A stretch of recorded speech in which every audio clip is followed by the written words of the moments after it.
Update proses Jairul Riwal untuk menjadi WNI dan membela skuad Garuda di putaran ketiga. Begini respon berkelas Nova Arianto soal para pemainnya yang kini tuai pujian positif karena memiliki postur tubuh yang jadi. Coach Indra Safri akhirnya buka suara soal kegagalan timnya di Piala Asia U20 2025 di Cina. Begini respon pengamat sepak bola tanah air setelah timnas Indonesia U20 gagal di fase grup Piala Asia U20 2025. Debut manis Sandy Wells bersama klub barunya di Jepang kini tuai sorotan positif. Pelatih timnas Bahrain muncul ngomong begini menjelang melawan timnas di GBK. Simak informasi selengkapnya sebagai berikut.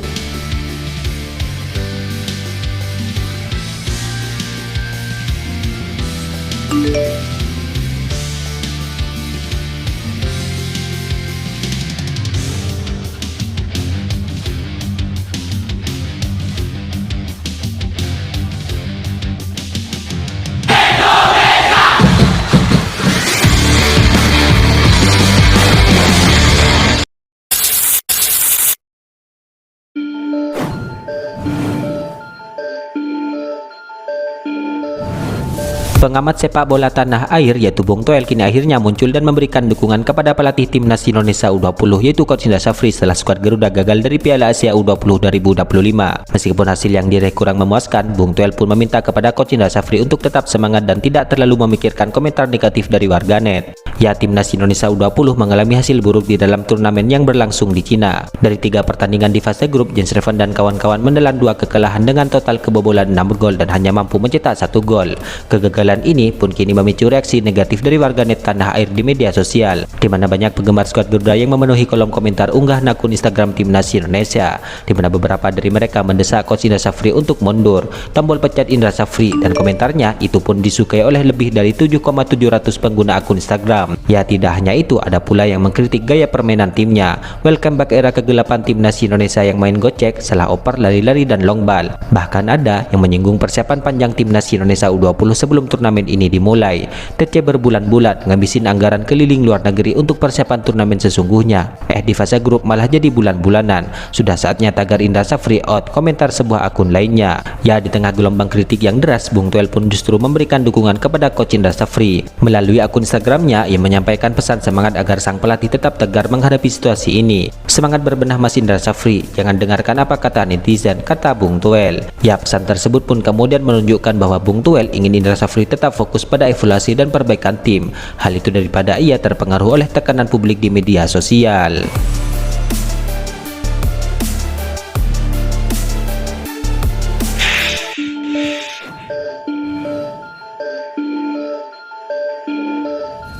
Pemain timnas Indonesia U17 kini kembali mencuri perhatian karena terlihat memiliki fisik yang jadi, di mana potret itu kini tersebar di media sosial. Ya, timnas Indonesia U17 kini sedang melakukan persiapan untuk Piala Asia U17 2025.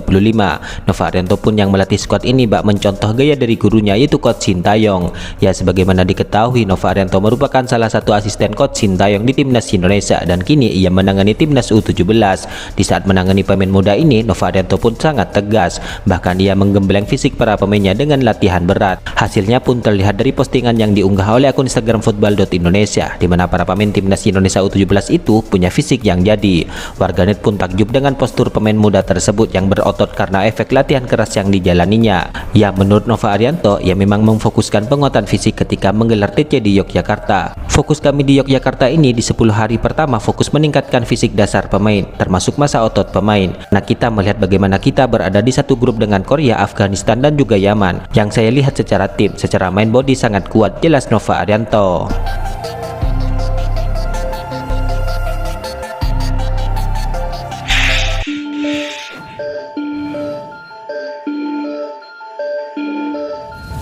Menjelang laga krusial melawan timnas Australia dan juga Bahrain, kini timnas Indonesia dikabarkan akan mendapatkan tambahan pemain keturunan di lini tengah, di mana sosok Jairul Riwal lah yang kini dikabarkan tengah menjalani proses untuk segera memperkuat skuad Garuda. Jika bergabung, maka ia akan menjadi tandem bagi Tom Haye yang lebih dulu memperkuat lini tengah skuad Garuda. Dengan pengalamannya di Eropa, tentu kehadiran Jairo diprediksi bisa meningkatkan kualitas permainan skuad Garuda. Namun hingga saat ini belum ada perkembangan lebih lanjut mengenai proses sang pemain. Sementara itu, waktu semakin meningkat menipis mengingat laga perdana tim Merah Putih di putaran ketiga tinggal hitungan pekan.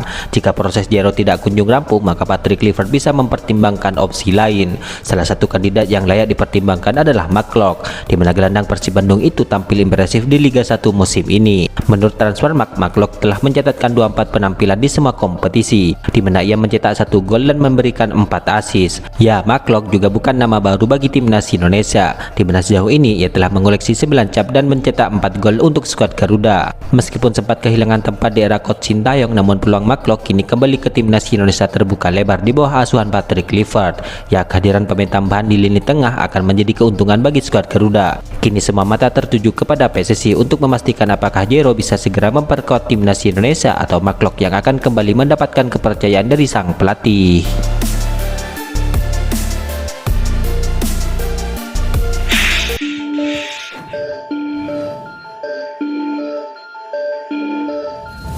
Laga lanjutan putaran ketiga kualifikasi Piala Dunia 2026 kini semakin memanas, di mana timnas Jepang tampil dominan di puncak klasemen dan hanya membutuhkan 1 kemenangan lagi untuk mengamankan tiket ke putaran final. Namun persaingan ketat terjadi di antara 5 tim lainnya yang masih berjuang untuk memperebutkan 1 tiket otomatis serta 2 tempat di putaran keempat. Pada Maret nanti, menariknya timnas Bahrain akan menghadapi 2 laga krusial, di mana mereka akan bertandang ke markas Jepang. Hal itu sebelum melanjutkan perjalanan ke Jakarta untuk menghadapi timnas Indonesia. 2 laga ini tentu akan menjadi ujian berat bagi timnas Bahrain dalam upaya mereka untuk mengamankan poin maksimal. Dikutip dari Gulf Digital News, pelatih timnas Bahrain pun optimis bahwa timnya mampu memenangkan 4 pertandingan tersisa, di mana ia menegaskan bahwa timnas Bahrain tidak akan gentar menghadapi siapapun termasuk timnas Jepang. 4 laga terakhir ini akan menentukan segalanya. Kami akan berusaha memenangkan setiap pertandingan termasuk melawan Jepang. Kami tidak takut kepada siapapun, ujar sang pelatih. Saya sudah memiliki firasat bahwa kami akan mencapai sesuatu yang istimewa. Sebelum turnamen dimulai, saya bahkan mengatakan sampai jumpa di final dan banyak yang meragukannya. Namun hasil akhir membuktikan keyakinan kami, ungkapnya menambahkan.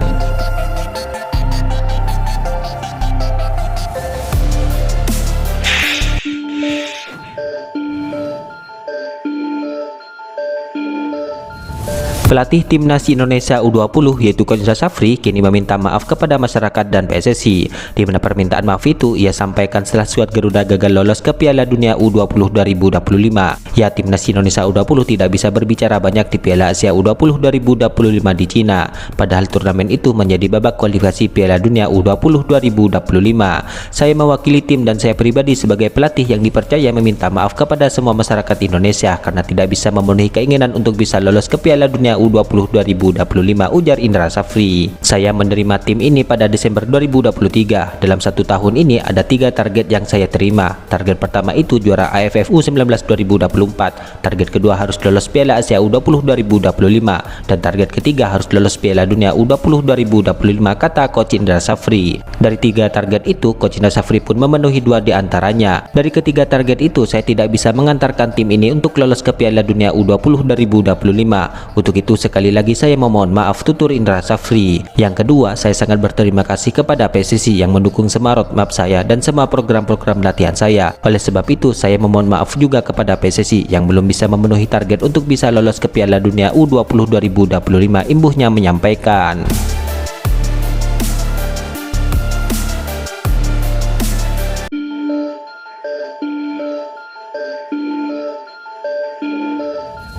Sandy Wells kini tidak membutuhkan waktu lama untuk bisa debut di ajang resmi bersama Yokohama F. Marinos, di mana back timnas Indonesia itu dipasang sebagai starter di saat klubnya itu bertandang ke markas Shanghai dalam laga lanjutan Liga Champions Elite Rabu malam kemarin. Debut Sandy Wells itu pun berjalan manis, di mana Yokohama F. Marinos berhasil meraih kemenangan 2-0.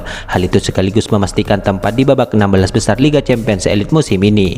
Ya, Sandy Wells tampil baik dalam laga itu, di mana ia dipasang sebagai back tengah bersama back asal Kolombia. Sandy Wells pun tampil kokoh dan membantu klubnya tidak kebobolan. Dalam hal ini, Sandy Wells pun mengaku senang dengan debut bersama klubnya, di mana ia tidak sabar untuk menjalani laga di Jepang di hadapan para penggemarnya. Hai Marinos Family, sangat senang bisa menjalin debut di klub luar biasa ini dan di hadapan kalian semua. Terima kasih banyak dan sampai jumpa segera, ujar Sandy Wells. Ya, Sandy Wells memang dikenal bisa bermain di banyak posisi di lini belakang. Namun pada Rabu malam kemarin, ia dimainkan di posisi yang cukup unik, di mana sang pelatih memasang Sandy Wells di posisi bek tengah sebelah kiri. Padahal biasanya Sandy Wells lebih sering dioperasikan di sisi kanan. Itulah ulasan terkini hangat dan menarik seputar tim Merah Putih yang dapat kami sajikan hari ini. Jangan lupa dukung terus tim Merah Putih di channel ini dan salam olahraga.